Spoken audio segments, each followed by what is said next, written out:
Child, do you hear the devil behind you? Do you hear him whisper in your ear? This is the history of the Lizzie Borden house and what we discovered while we were there. I'm going to start with the history.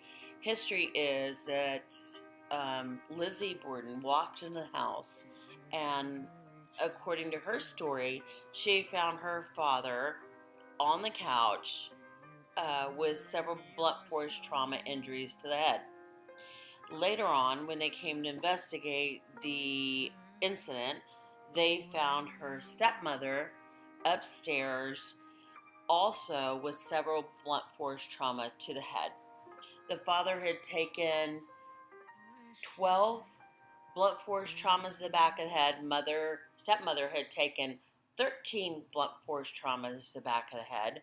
So when you listen to the nursery rhyme, it's actually incorrect on the amount of things that were done, but I guess for entertainment's sakes, 41 and 40, it's just for child's play.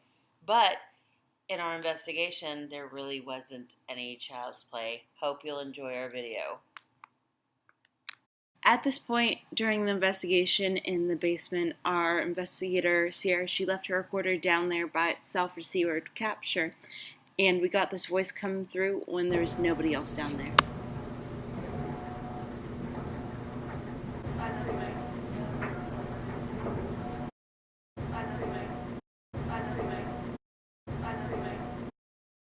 The previous EVP, Sierra left this recorder alone in the bedroom, and then she caught this EVP.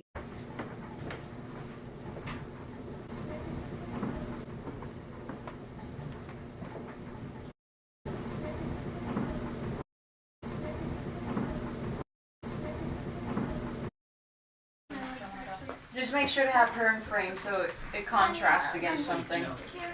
Everybody shh.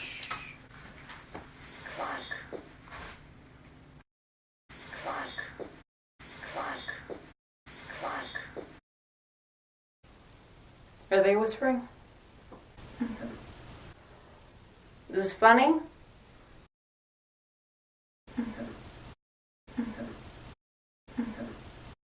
Ivy, you should be taking photos. First, clean it so I have enough room to take out.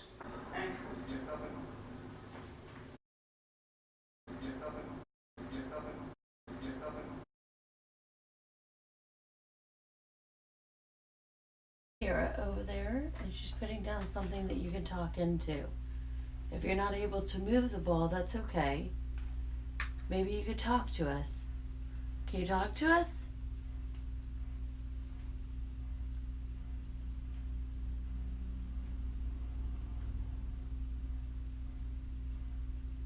Can you tell us your name?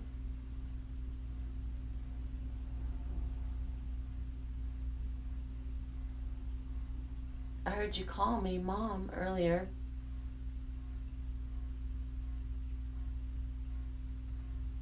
Did your mom do something terrible to you?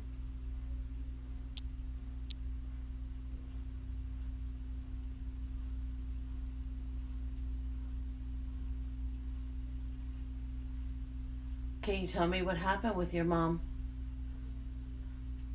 Just know I think I hear people speaking upstairs. Recorded, I heard people talking upstairs too. Okay, we'll come back down later to talk to you. If you want to tell us anything, you need to tell us now. If not, you can go to our room. You can go see me at night. Were you the one I saw on the staircase? I just saw you again. See how it lit up when she said that? Come forth. I don't appreciate you scaring me. I'd like some communication and perhaps an explanation. Maybe it's a child, Sierra. No, this is different. Sorry if I'm a little aggressive, but you nearly gave me a heart attack. Not sure what you are, but like humans can die.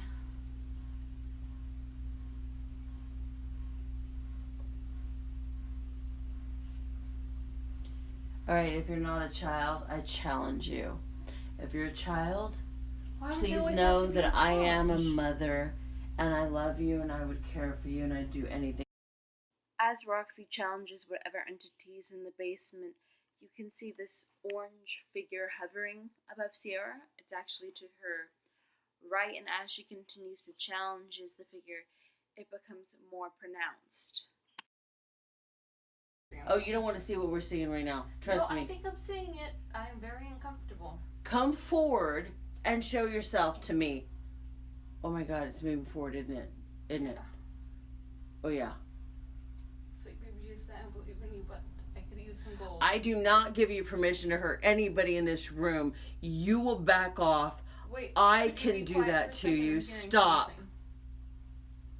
What is your name?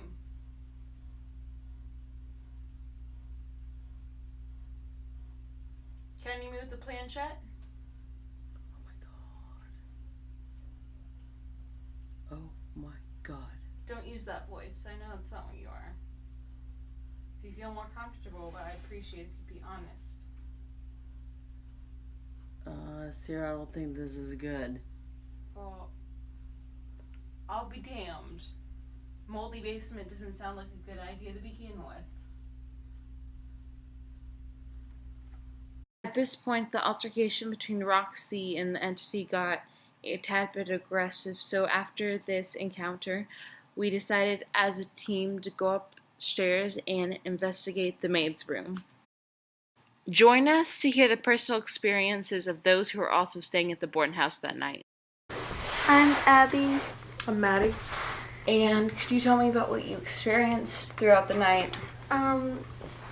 Well, the first thing that happened to me was when we were all on the tour and we all, were listening to the tour guide give, a speech about Lizzie's room. And right behind us from the doorway in, the stairwell area, we heard, a little boy say, "Mom?" In a question, tone. And we all, heard it, so it was, weird. And it was really clear, too.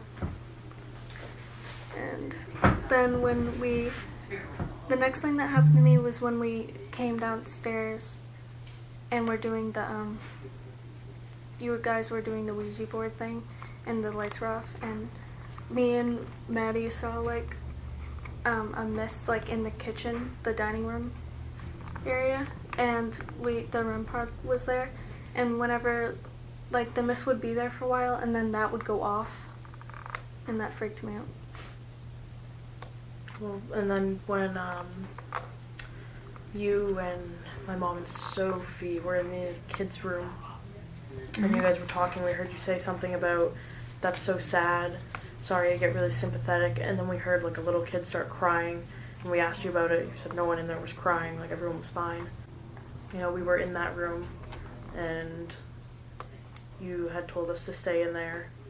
Your mom was just, collecting herself, and then she tried going up the stairs, and she said that something was grabbing her, so you went to get her, and you couldn't pull her.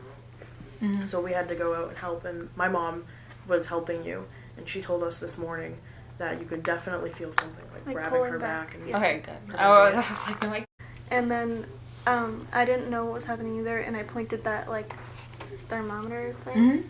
I pointed it at her feet, and it was at 50. it's interesting. Yeah, and it was really, that freaked me out, and I walked away. I was like, "Bye." So, but Sophie. Well, during the tour, when we walked into Lizzie's room, we all heard a childlike voice say "Mom" from the front hall. When the actual paranormal investigating started in the main parlor and started using the Ouija board. And we got responses from what we assumed, I believe, was John Morse. And we talked for a while until he abruptly said goodbye when a certain theory about abuse the father caused to Lizzie and her sister was brought up. And then we split into two groups. One group went upstairs to question someone if they had been downstairs while we were using the Ouija board, and then the other group, myself included, went into the basement to investigate further. Sierra actually Was in the basement group. yeah, she was trying to contact the spirit, and her mother was calling it forwards while my grandfather was recording with a thermal camera. And we saw like a third heat source in the mist, and